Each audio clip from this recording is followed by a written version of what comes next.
ሰላም ጤና ይስጥልን። የተወደዳችሁና የተከበራችሁ የሰሞነኛ ቤተሰቦች እንደምን አላችሁ? የዕለቱን ወታደራዊ መረጃዎች ወደ እናንተ ለማድረስ ተገኝተናል። ዛሬ ከምንመለከታቸው መረጃዎች መካከል የአሜሪካው በራሪ ራዳር በኢራን መመታቱ ተሰምቷል። ቦይንግ የሚያመርተው ይህ ተንቀሳቃሽ ራዳር የ$500 ሚሊዮን ኪሳራን በአሜሪካ ላይ ያስከትላል።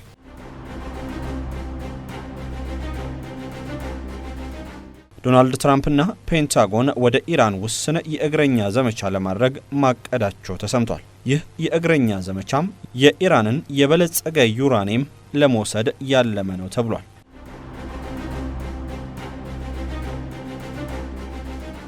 በሌላ በኩል ኢራን በሆርሙዝ ሰርጥ በኩል የሚያልፉ መርከቦችን በይፋ ገንዘብ ማስከፈል እንደጀመረች ተሰምቷል።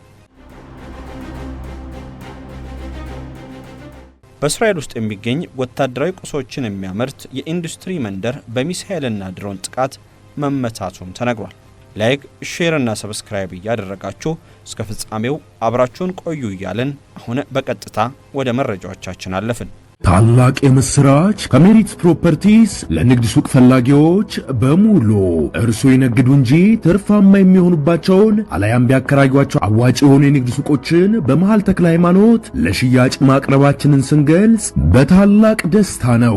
ሜሪትስ ፕሮፐርቲ ከሰፊ ካሬ አማራጭ ጋር ከ14 ካሬ እስከ 40 ካሬ የንግድ ሱቆችን ከ3.8 ሚሊዮን ብር አጠቃላይ ክፍያ ጀምሮ እንዲሁም ቀድሞ ለሚመጡ ውስን ደንበኞች በ3 ወር ጊዜ ውስጥ የሚረከባቸውን ስራ ማላመጃ የንግድ ሱቆችን ከነጻ ስጦታ ጋር ይዘንሎት ቀርበናል። እንዲሁም የመኖሪያ አፓርትመንቶችን ለምትፈልጉ ውድ ደንበኞቻችን ሜሪትስ ፕሮፐርቲ አራዳ ፓርክ ፊት ለፊት ከባለ 1 እስከ ባለ 3 መኝታ አፓርትመንቶችን ከ30% ታላቅ ቅናሽ ጋር ይዘንሎት ቀርበናል። ታዲያ ይህ የማይደገም ዕድል ሳያመልጦ ከታች ባለው ስልክ ይደውሉ።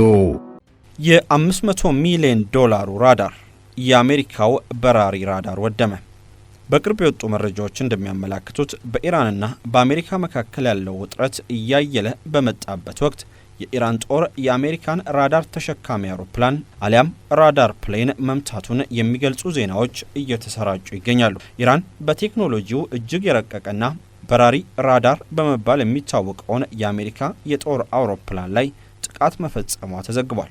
ይህ ድርጊት በአሜሪካ በኩል ከፍተኛ መደናገጥን የፈጠረ ሲሆን ፕሬዝዳንት ዶናልድ ትራምፕ ሀገራቸው ወሳኝ የጦር መሳሪያ አቅርቦት እንዳላትና ጠላትን የመቋቋም አቅሟ ከፍተኛ መሆኑን ገልጿል። ኢራን ከ570 በላይ ሚሳኤሎችንና 1400 የሚጠጉ ድሮኖችን ለማጥቃት መጠቀሟ የተገለጸ ሲሆን አሜሪካና እስራኤልን በበኩላቸው በሺዎች የሚቆጠሩ የአየር ጥቃቶችን በኢራን ላይ መፈጸማቸው ተመልክቷል። ኢራን አዳዲስና በቴክኖሎጂ ረቀቁ ድሮኖችንና ሚሳኤሎችን ይፋ እያደረገች ሲሆን በተለይም ሲጂል የተሰኘውና 2500 ኪሎ ሜትር መምዘግዘግ የሚችለው ሚሳኤሏ ለቀጠናው ስጋት መሆኑ እየተነገረ ነው። ይህ ክስተት በመካከለኛው ምስራቅ ያለውን የጦርነት ስጋት ይበልጥ ያባባሰው ሲሆን ዓለም አቀፉ ማህበረሰብም ሁኔታው በጥንቃቄ እንዲታይ እየጠየቀ ይገኛል። ፍላይንግ ራዳር በመባል የሚታወቀው ዋነኛው አውሮፕላን ቦይንግ E3 ሴንትሪ ኦክስ ነው። የአውሮፕላን በጦር ሜዳ ላይ እንደ በራሪ መቆጣጠሪያ ማማ ሆኖም ያገለግላል። አውሮፕላኑ ከጠላት የሚሰነዘሩ የአየር ጥቃቶችን ቀድሞ የመለየትና በጦር ሜዳ ያሉ ተዋጊ አውሮፕላኖችን የመምራት ኃላፊነት አለበት። አውሮፕላኑ እስከ 400 ኪሎ ሜትር ርቀት ላይ ያሉ በመቶዎች የሚቆጠሩ ኢላማዎችን፣ አውሮፕላኖችን፣ ሚሳኤሎችንና ድሮኖችን በአንድ ጊዜ የመከታተል ብቃትም አለው። በቦይንግ የሚሰራው ይህ በራሪ ራዳር እንደ አውሮፕላኑ ዋጋ በግምት $270 ሚሊዮን ነው። ሆኖም እንደ አውሮፕላኑ አይነትና በውስጡ እንደተገጠሙት ዘመናዊ የራዳርና ቴክኖሎጂ መሳሪያዎች ዋጋው እስከ $500 ሚሊዮን እና ከዛ በላይም ሊያሻቅብ ይችላል።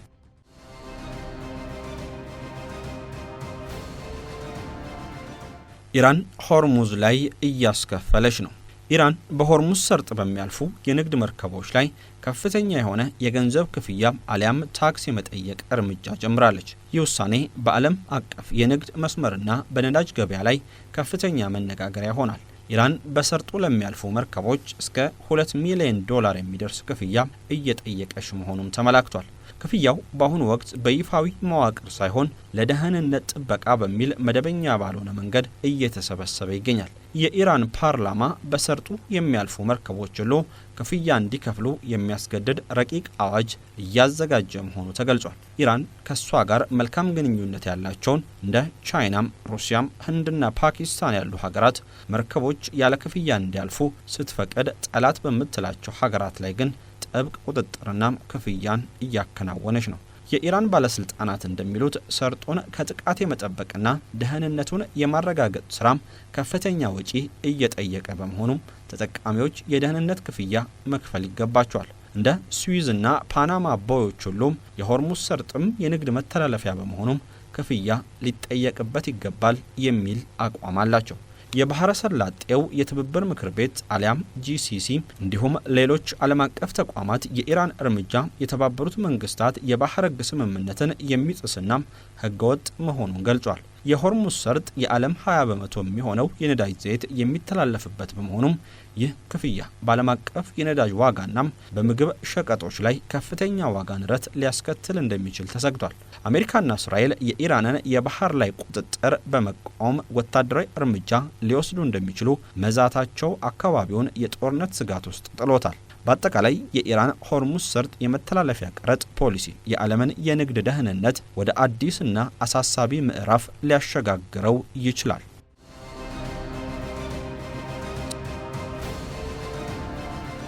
ትራምፕ ያቀዱት እግረኛ ዘመቻ፣ ዩራኒየሙን በወታደራዊ ዘመቻ የመውሰድ እቅድ።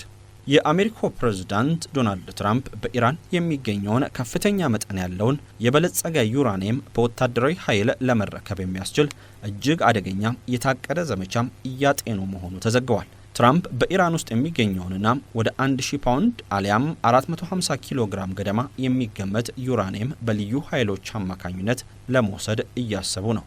ይህ እርምጃ ኢራን የኒውክሌር መሳሪያ እንዳታመርት ለማድረግ እየታለመ ነው። ዘመቻው የአሜሪካ ልዩ ኮማንዶዎችና እግረኛ ወታደሮች ወደ ኢራን የኒውክሌር ጣቢያዎች በመግባት ለቀናት የሚቆይ ቁጥጥር እንዲያደርጉ ሊጠይቅ ይችላል። ሆኖም ትራምፕ እስካሁን የመጨረሻ ውሳኔ ባይሰጡም በወታደሮቻቸው ላይ ሊደርስ የሚችለውን አደጋ እያመዛዘኑ ነው ተብሎም እየተገለጸ ነው።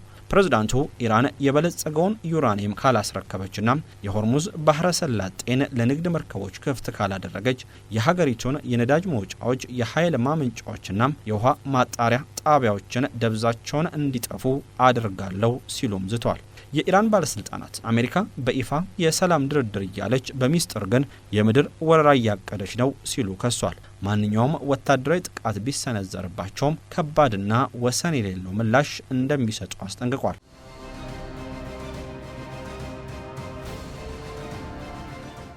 በፓኪስታን አደራዳሪነት በሁለቱ ሀገራት መካከል የተኩስ አቁም ድርድር ለማድረግ ጥረቶች እየተደረጉ ቢሆንም እስካሁን በሁለቱም ወገኖች በኩል መተማመን አልተፈጠረም። በአሁኑ ወቅት በመካከለኛው ምስራቅ ያለው ውጥረት እጅግ ከፍተኛ ደረጃ ላይ የደረሰ ሲሆን የትራምፕ አስተዳደር በኢራን ላይ ያለውን ከፍተኛ ጫና የመፍጠር ፖሊሲ አጠናክሮ ቀጥሏል። በአሁኑ ወቅት በአሜሪካና በኢራን መካከል ያለው ውጥረት እያየለ በመምጣቱ አሜሪካ በኢራን ላይ በእግረኛ ሰራዊት የታገዘ ወረራ የማካሄድ አቅም አላት ወይ የሚለው ጥያቄ የዓለም አቀፍ ወታደራዊ ተንታኞች መነጋገሪያም ሆኗል።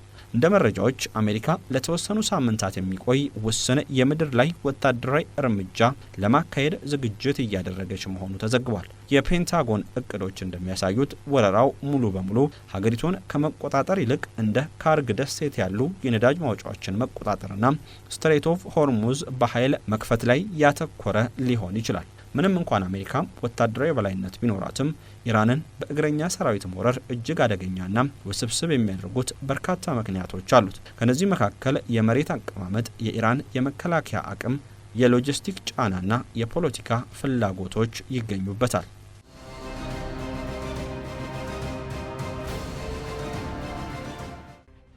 የእስራኤል የኢንዱስትሪ መንደር ተመታ።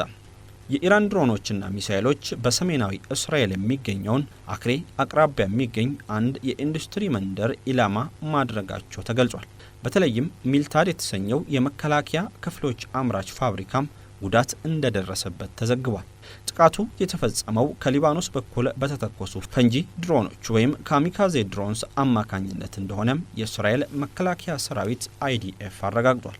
የፋብሪካው ህንፃ ላይ መጠነኛ የቁስ አካል ጉዳት የደረሰ ሲሆን በሰዎች ላይ የደረሰ ከባድ የህይወት ማጥፋት እስካሁን አልተመዘገበም። ይህ ጥቃት የተፈጸመው በኢራንና በእስራኤል መካከል ያለው ቀጥተኛ ግጭት በከፍተኛ ሁኔታ በጨመረበት ወቅት ነው። ኢራን ቀደም ሲል በዲፕሎማቲክ ተቋሞቿና በከፍተኛ ወታደራዊ መሪዎቿ ላይ ለደረሰው ጥቃት ምላሽ ለመስጠት በወሰደችው መጠነ ሰፊ የሚሳኤልና የድሮን ጥቃት አካል ተደርጎም ይወሰዳል። የኢንዱስትሪና የጦር መሳሪያ ማምረቻ ቦታዎችን መምረጥ እስራኤልን በኢኮኖሚና በመከላከያ አቅሟ ጫና ለመፍጠር የታለመ ስትራቴጂ እንደሆነ ተንታኞች ይገልጻሉ። የእስራኤል የአየር መከላከያ ስርዓት አብዛኞቹን ድሮኖች ማክሸፍ ቢችልም የተወሰኑት ግን ሰርገው በመግባት ኢላማቸውን መምታታቸው በጸጥታው ዘርፍ ትልቅ ጥያቄን አስነስቷል። እስራኤል ለዚህ ጥቃት ተመጣጣኝ ምላሽ እንደምትሰጥ በመግለጽ በሊባኖስ ደቡባዊ ክፍል በሚገኙ የሄዝቦላህ ይዞታዎች ላይ የአየር ድብደባን ፈጽማለች። ይህ ክስተት በቀጠናው ያለውን ውጥረት ይበልጥ ያባባሰው ሲሆን የዓለም አቀፍ ማህበረሰብ ግጭቱ ወደ ሰፊ ክልላዊ ጦርነት እንዳያመራም ከፍተኛ ስጋቱን ገልጿል። በተለይም የኢንዱስትሪ ማዕከላት ኢላማ መደረጋቸው ግጭቱ ወደ ሲቪልና ኢኮኖሚ ተቋማት የመሸጋገር ምልክት ተደርጎም ተወስዷል። ታላቅ የምስራች ከሜሪት ፕሮፐርቲስ ለንግድ ሱቅ ፈላጊዎች በሙሉ እርሶ ይነግዱ እንጂ ትርፋማ የሚሆኑባቸውን አለያም ቢያከራዩአቸው አዋጭ የሆኑ የንግድ ሱቆችን በመሃል ተክለ ሃይማኖት ለሽያጭ ማቅረባችንን ስንገልጽ በታላቅ ደስታ ነው። ሜሪትስ ፕሮፐርቲ ከሰፊ ካሬ አማራጭ ጋር ከ14 ካሬ እስከ 40 ካሬ የንግድ ሱቆችን ከ3.8 ሚሊዮን ብር አጠቃላይ ክፍያ ጀምሮ እንዲሁም ቀድሞ ለሚመጡ ውስን ደንበኞች በ3 ወር ጊዜ ውስጥ የሚረከባቸውን ስራ ማላመጃ የንግድ ሱቆችን ከነጻ ስጦታ ጋር ይዘንሎት ቀርበናል። እንዲሁም የመኖሪያ አፓርትመንቶችን ለምትፈልጉ ውድ ደንበኞቻችን ሜሪትስ ፕሮፐርቲ አራዳ ፓርክ ፊት ለፊት ከባለ 1 እስከ ባለ 3 መኝታ አፓርትመንቶችን ከ30% ታላቅ ቅናሽ ጋር ይዘንሎት ቀርበናል። ታዲያ ይህ የማይደገም ዕድል ሳያመልጦ ከታች ባለው ስልክ ይደውሉ።